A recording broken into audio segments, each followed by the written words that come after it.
নামবো। চলে।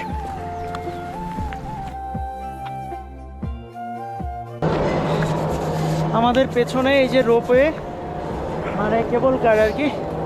তো এটা ছোট, বেশি বড় না। আমি তো এশিয়ার সবচেয়ে বড় রাতে উঠে পড়েছি, এটাতে উঠতে ইচ্ছা করলো না টাকা খরচ করে।